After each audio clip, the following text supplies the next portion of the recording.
try to film before she wakes up.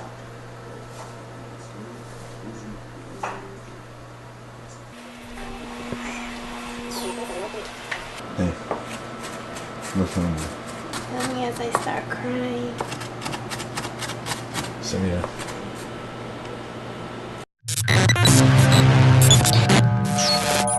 Hey guys, I'm Bayley of evolvingalpha.com, and I'm doing a recipe for you today. This is actually a recipe that I tried from my favorite paleo blog. I know it's crazy that I follow a paleo blog, but I like her, and I get some really great ideas from her recipes, and I just always veganize them. So I've made this recipe once before and it came out delicious. I veganized it, and I'm going to post that to our blog, just like the first variation of the recipe. But when I ate it, I was like, it's really good, but it's kind of like heavy, and it's not something that I would keep in my regular rotation of meals the way it was, because I like my meals to be a little bit fresher if it's something that I'm going to be doing all the time. But I did like that this was really simple and easy to prepare, and I love Mexican. This is a Mexican style dish. So now what I'm going to do is show you how I would do it for myself, so that it's something that I would use on a regular basis. Okay, so the first thing that I'm doing is just using some of this olive oil cooking spray just to spray the bottom of the pan. You don't need a lot. And then I'm going to start with onion and bell pepper. So I'm using half of a red onion. You can really use any onion. This is just what I had on hand. And then I'm using an entire yellow bell pepper. Again, you can use any color bell pepper, but I like to get different colors in my meals. We're already going to have lots of red from tomato, so I went with the yellow on the bell pepper. And we're going to just cook this for a few minutes, probably 3 or 4 minutes, until the onion becomes translucent and the peppers start to soften. So what this is going to be, I told you that it was Mexican, but I didn't tell you exactly what it is. It's going to be a taco lasagna style casserole thing. So it's casserole because we're going to cook everything in one pan, and then we're going to pour it into an oven safe dish, and we're going to bake it in the oven. Speaking of, let's preheat our oven to 350. Start to cook down. And so it's really simple to prepare. That's what I like about it. Even though you stick it in the oven afterwards, it just sits. So it takes a few minutes on the stovetop, and then you put it in the oven and forget about it till it's done. And it tastes really, really good. So I'm just kind of healthifying it a little bit more. Now we can go ahead and just kind of start getting everything else together that we need. We're going to need a clove of garlic, which is melting here.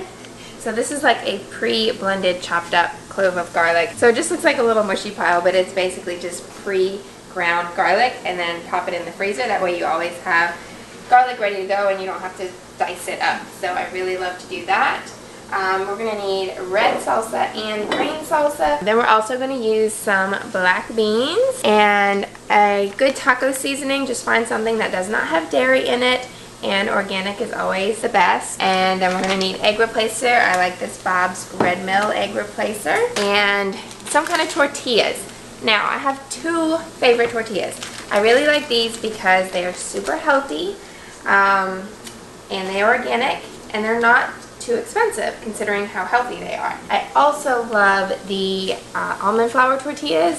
I'm brain farting on the brand name of those, but I love those, but they're like close to $10 for a pack of tortillas. So when I'm feeding Fraser as well, I try not to spend that much on the tortillas if I don't have to. Okay, so now our onions and bell pepper are starting to soften. The onions are kind of translucent, so we're going to add the garlic into the pan now as well. And you could also add some jalapeno in here at this point. I'm not doing jalapeno just because I didn't want to buy a jalapeno just for this. I didn't have any left over on hand. And then you can also season it with like some salt and pepper, anything like that that you want to add to it. Next up is going to be adding in our black beans. Okay, now these are organic and there's no salt added as well, so I'm not even going to bother draining these because I would add water back into this recipe anyway at a later point. So I'm just going to use the water that's in here so that it has a little bit extra flavor, and it's soaked in the beans. And sometimes I even might mash some of these beans as well, just to get some mushiness, because it's kind of like a refried effect. I'm going to just take a potato masher and mash this. Okay, so the beans are in. Now we're going to add our taco seasoning. You just need about 2 tablespoons of the taco seasoning. So just so you know, this little pouch made 2, so it's got about a 1/4 cup or 4 tablespoons worth in here because I made this once already. Alright, so far we've got onions, garlic, black beans, and now our taco seasoning. And our bell pepper.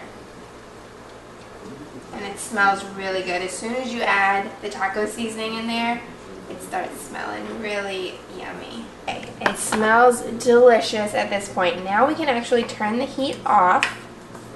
And then we're going to add our salsas. So we're going to add the red salsa. I used half a jar for each one, for each batch last time I made it. So I'm finishing off the salsas with this batch.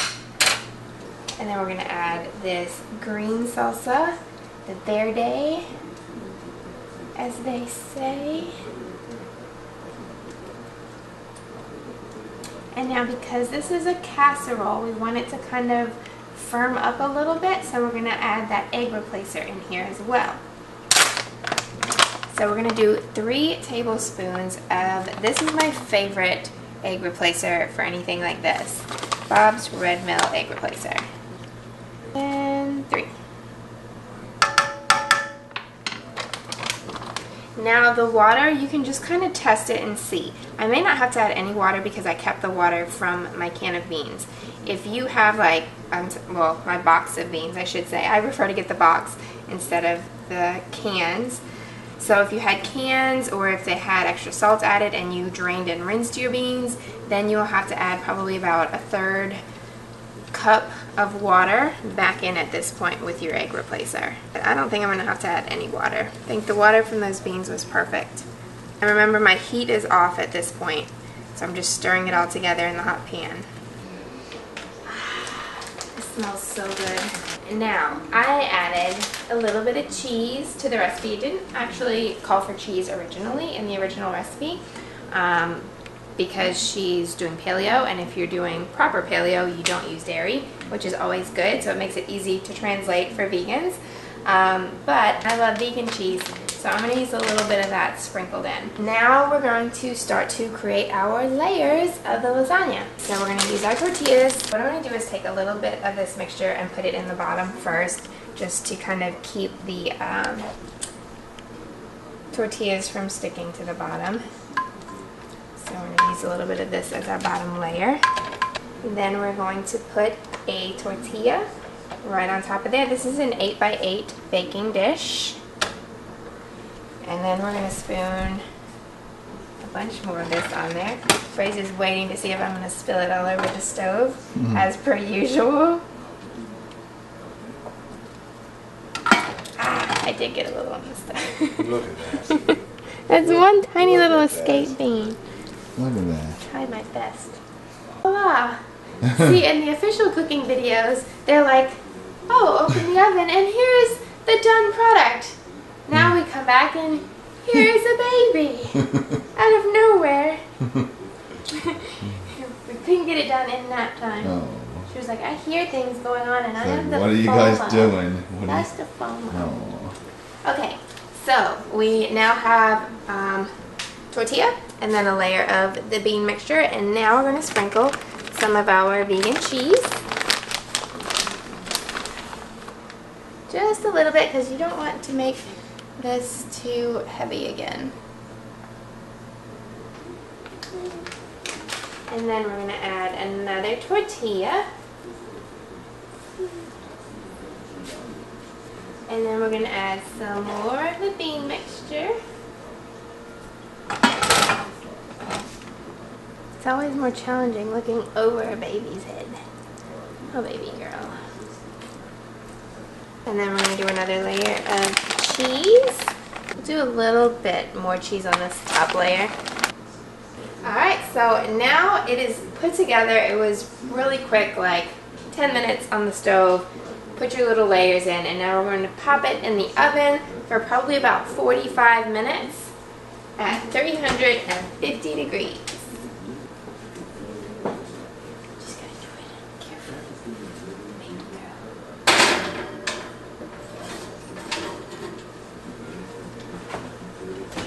And so this is the finished product. You can see the layers in there. The ends of the tortilla fold up a little bit, which is actually perfect because it keeps everything kind of nice and together. It acts like a little crust on the sides. Part of the reason why this is such like my healthier version is I cleaned up some of the ingredients a little bit, and then I basically make a big old salad on top of it. So we have our nice hot bubbly taco lasagna casserole, and then we're just going to top it with a whole bunch of green leaf lettuce. And this brings that freshness back into the meal. I'm basically just making a big old salad on top of my lasagna. So lots and lots of lettuce, because there's a lot of stuff going on under there. So it looks like a lot of lettuce, but trust me, it's fine. And then we're going to top it with some fresh tomatoes. We've already got salsa in there, but that cooks up, and I like the freshness. So I'm adding more fresh tomatoes on top.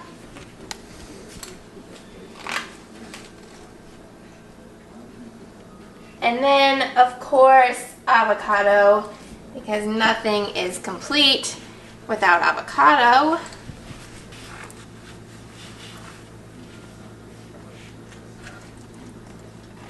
And last but not least, for the sour cream lovers, this is what I recommend, highly, highly recommend, is Coco-Yo, coconut yogurt. This yogurt is amazing, and it is so much different than all of the other plant-based yogurts out there. This is like real deal yogurt. Like if you were to make your own yogurt at home and actually ferment it, like this, it comes out like this stuff. Not like the sugary, really like preservative added other sweet stuff on the market. This stuff, if you're not used to it, it's going to surprise you a little bit. And you can even tell from the look of it, and sometimes it even kind of releases some pressure when you open it. But this stuff is super fresh, and like I said, this is real deal Living Foods fermented true yogurt. You're going to get the amazing probiotics out of this. And because this is unflavored, it tastes kind of like a sour cream. So it has like that sour flavor to it from the fermentation. And it's amazing, and it's super healthy for your gut. So this is what I recommend to use instead of some kind of like vegan sour cream. I really don't like those. I don't think they taste very good, and they're very like preservative heavy and just like weird stuff in it. So highly recommend. Top with a little bit of this plain Coco-Yo for your sour cream. And there you have it. That is our delicious, amazing vegan taco lasagna casserole. This is really fitness friendly, all healthy ingredients, all natural, organic, non-GMO ingredients that we used in here. So this, now how it is redone, this is something that I would have and that Fraser would have in our regular rotation of fitness-oriented, plant-based meals. So hope you give this a try. If you guys like this video, give me a thumbs up, leave me some comments, because I typically don't do a lot of this stuff like on YouTube videos or anything like that. This and lots of other recipes like this are posted in our Evolving Alpha Nutrition and Recipes site. So it's a membership that it's like $12 a month. You can check it out on our site if you're interested. But if I get enough interest, I would be happy to do some more of these and share them for free here on YouTube as well. Because let's face it, I would be happy to just get paid from advertisers instead of making you guys pay for it. So spread the word, subscribe, give it a thumbs up, and if you guys are interested and come back for this stuff, I will happily give you a bunch more recipes like this. So make sure that you hit subscribe, leave us your comments below, and we'll see you again soon in the next video. Bye!